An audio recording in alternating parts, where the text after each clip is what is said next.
lind në një familje të madhe, le të themi me 11 vëllezër, motrat nuk përmenden këtu në Bibël, po 11 vëllezër që ishin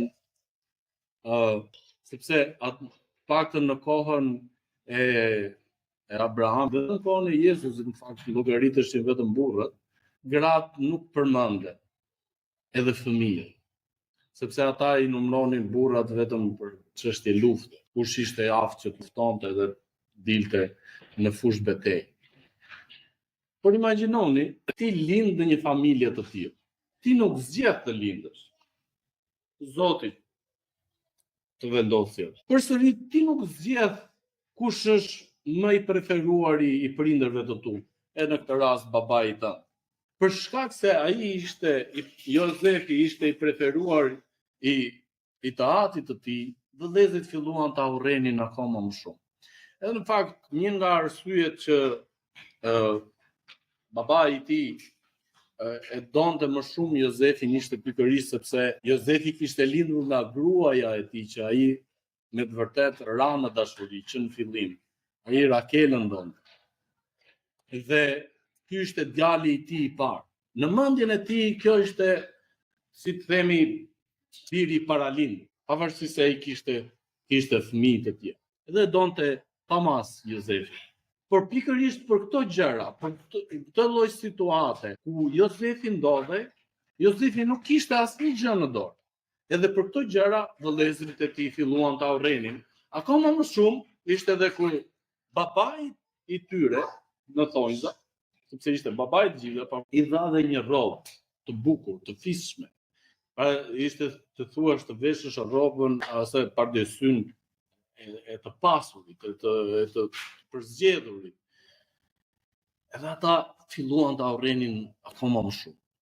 Akoma më shumë filluan ta urrenin dhe siç lexuam tek kapitulli 37, ata po thunin një komplot. Se si ta vrisnin, se si ta ishin qafe. Për aq informacion sa neve kemi në Bibël, neve na thuhet që ata e urrenin. Edhe sa herë që ai Jozef tregonte një ëndër tjetër, imagjino ishte i drejtë për drejtë, edhe i thoshte gjërat ashtu siç ishte. Le të themi si një fëmijë i pa djallëzuar. Për shembull, kur vëllezërit e tij bënin gjëra gabime, le të themi shunakësh, ai shkonte dhe i thoshte djathtit, "O ba, shifesh se e prishu muhabetin këta." E gjithë mahalla po flet kundra çunave ty. Na ka darë nami për keq. Edhe ata filluan ta urrenin më shumë. Edhe një ditë të bukur, masi urrejtja kishte filluar, o çuna dhe shiko se kam pa ëndër. Po shiko, ishin ca duj gruri, 11 duj gruri, edhe ata u përkulën të gjithë para dujës tim. Çfarë do të thonë se ti do të vjesh mreti i ynë? Edhe ata filluan ta urrenin akoma më shumë. Kjo nuk mjaftonte, por ai thash, mas punë ditës tha, shiko se kam dhe ëndër tjetër. Hana dhe dielli tha, edhe 11 yje u përkulën përpara yllit tim. E tregoi atit, i tij, sikur e bajti çik vete, se i tha, o bir tha, çfarë do më thënë kjo tha që ne tha, Ana dhe dielli ishin nana dhe baba. Çfarë do më thënë kjo Orbir që edhe ne do të përkulim para teje deri në tokë? Digjon tha, ëndra janë bëma kitës dalin. Unë nuk digja. Po unë pash të vëllezërit e tij e urrenin kaq shumë, thjesht desha që t'u sjellte kjo skena. Imagjinoni veten tuaj. Çfarë do të bëni? Si do të sillni? Si do ta ndryshonit ju? Çfarë do të bëni të ndryshe? Qofse një vëlla ose një motër do t'ju sulmonte për të bërë ose të dilte hapta ose thoshte kaminat.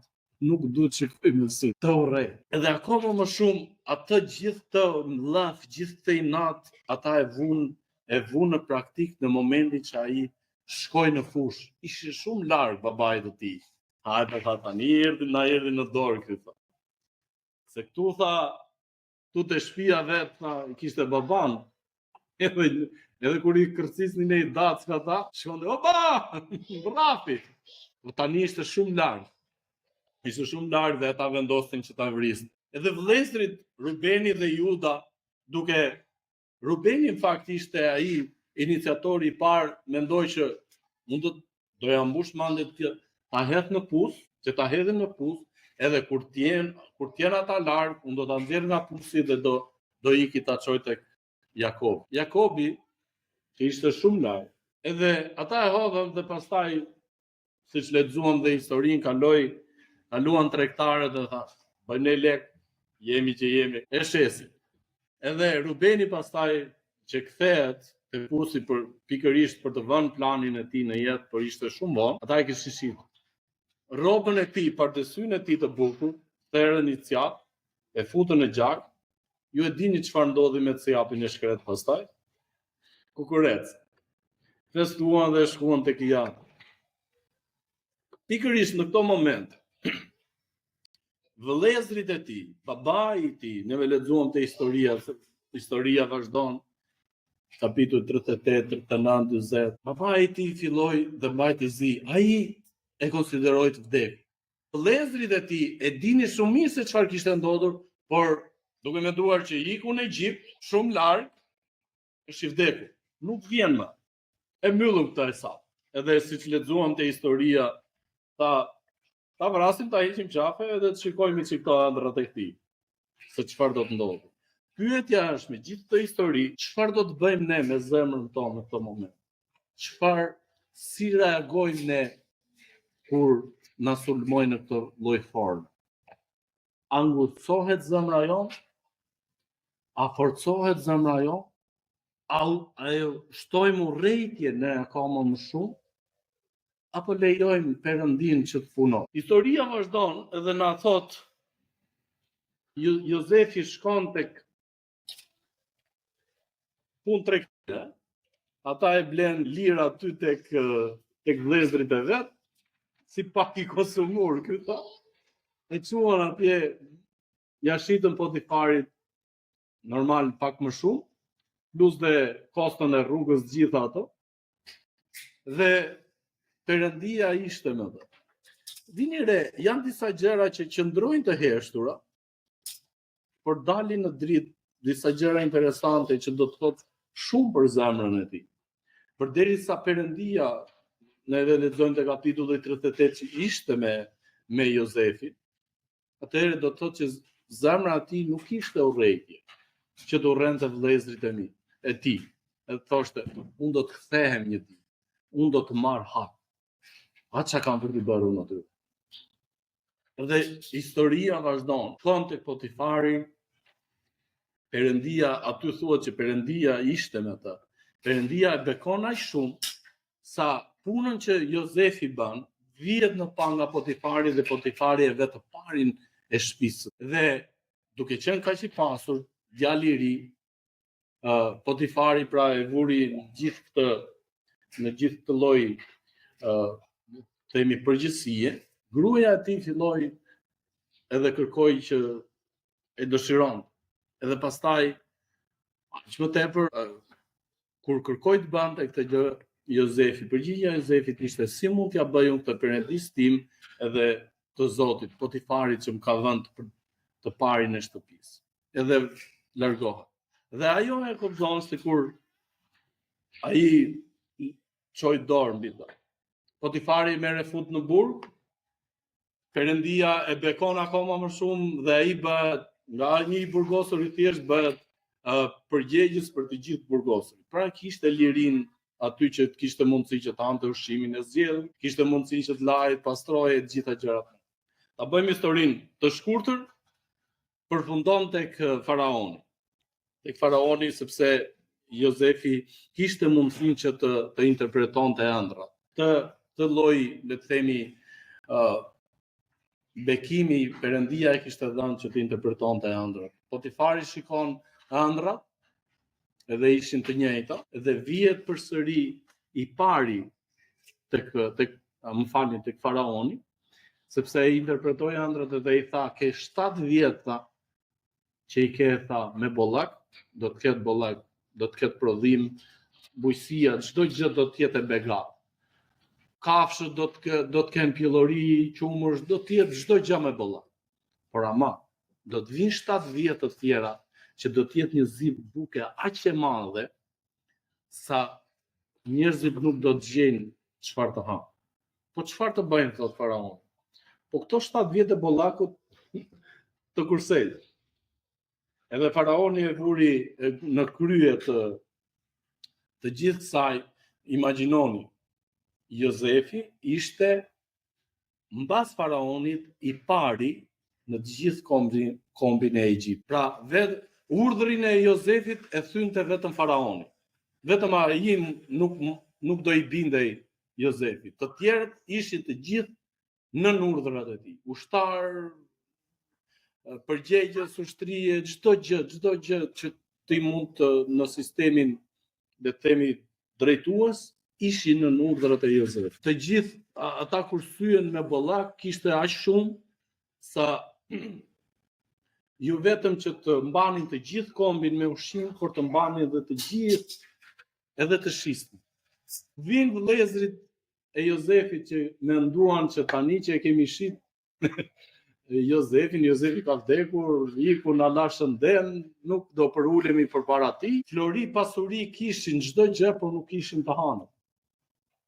Edhe Jakobi i dërgon në Egjipt që të banin pikërisht që të blenin në ushqime. Shkojnë në Egjipt edhe si çdo blerës tjetër, Jozefi edhe këta janë vëllezërit e mi. Pikërisht në këto momente Jozefit i erdhi stafeta në dorë, i erdhi mundësia e artë në dorë që të mund t'i shfaroste vëllezërit e tij, që mund t'i bante të vuani derisa të ishin gjallë. Imagjinoni, ishte i pari e Egjiptit, mbas faraonit. Të gjithë ushtrinë ai e kishte në dorë. Të gjithë njerëzit i kishte në dorë dhe me një kërcitje gishash ai mund të urdhëronte jo vetëm që të vishte, po të pushtonin të gjithë vendin ku ata banonin. Jozefi pikërisht bëri këtë të mundur që i njohti ata, i dha mundësi, i dha të njohur, i tregoi kush ishte, edhe se po e bëj të shkurtër historinë, i dha të njohur, i tha shko merri të gjithë njerëzit, baban, vëllain tim të vogël, edhe sillet gjithë këtu sepse ka ushqim, ka vend për të gjithë ju. Ja çfarë do të thotë të lejosh Perëndim. Perëndia i bekon njerëzit edhe i përdor njerëzit në mënyra më të ndryshme. Dhe i jep mundësinë çdo njeriu me zemrën e tij se çfarë të bëjë. E kalit, e forcon, e bën të mundur që të heci përpara duke na dhënë mundësinë që t'i kërkojmë, që ta lejojmë Perëndin të punojë me zemrën tonë. Çfarë do të bënim ne pikërisht në to? Imagjinoni, pra, kjo është historia. Ti e di që vëllezërit e thurur komplot kundër teje, ti e di të urrejnë, edhe ata e vënë këtë fjalë, këtë urrejtje, e vënë në praktik edhe fillojnë. Edhe ti e di shumë mirë që je shitur për 20 monedha argjendi. Nuk ma thuhet sa e shiti ai ata ismaelitët te Potifari. Ban ai lek, po besoj kam ban ai lek. Po puna është vëllezërit e tu të shit. Çfarë bën ti? Ai lejon edhe në fund Jozefi i thotë, shiko vëllezër, ju kishit mendime të këqija. E kuptoj shumë mirë.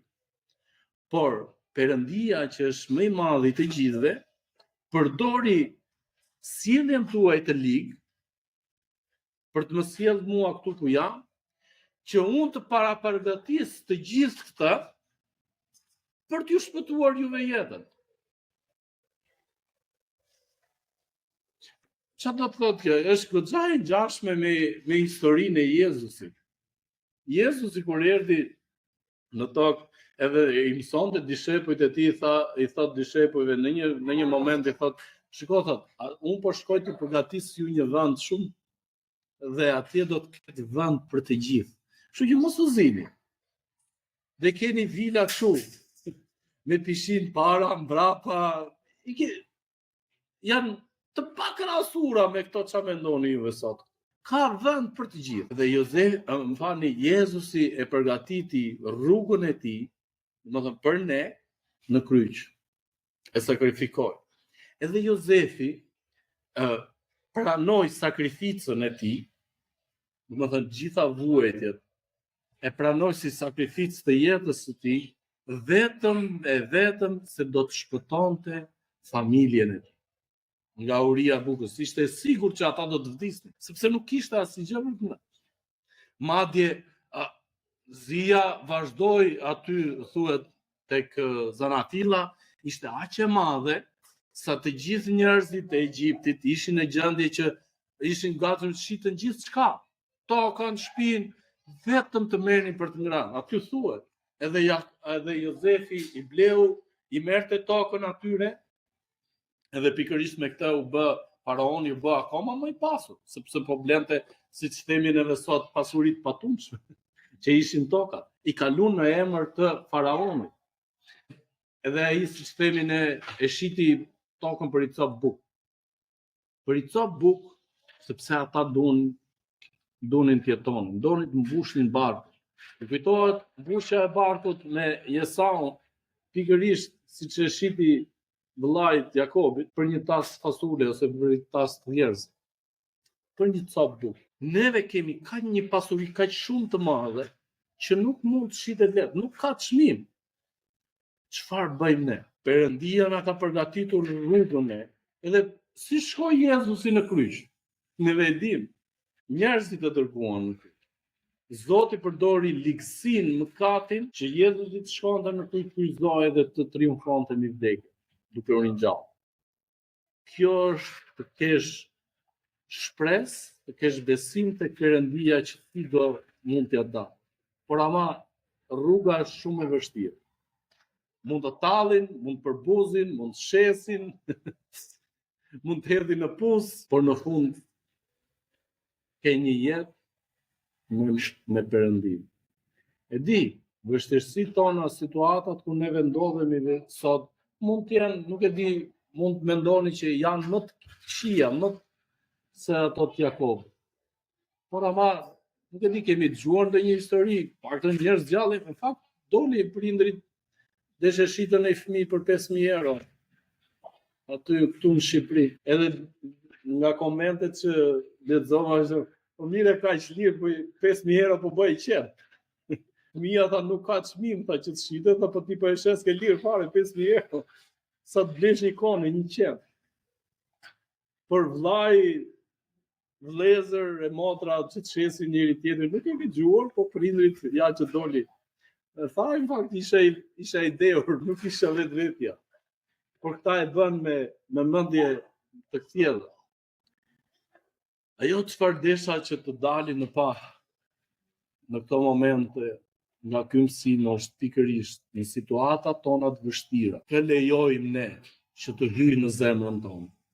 Lejojmë që të hyjë Perëndia edhe të na përdori edhe ta punojë zemrën tonë në mënyrë të tillë që një ditë Perëndia do e përdori për lavdinë e tij, apo do të lejojmë egon ton që është për brenda, na haj, na theri për brenda, edhe të fillojmë të urrejmë e të sulmojmë çdo gjë që na del për topi, është në dorën tonë.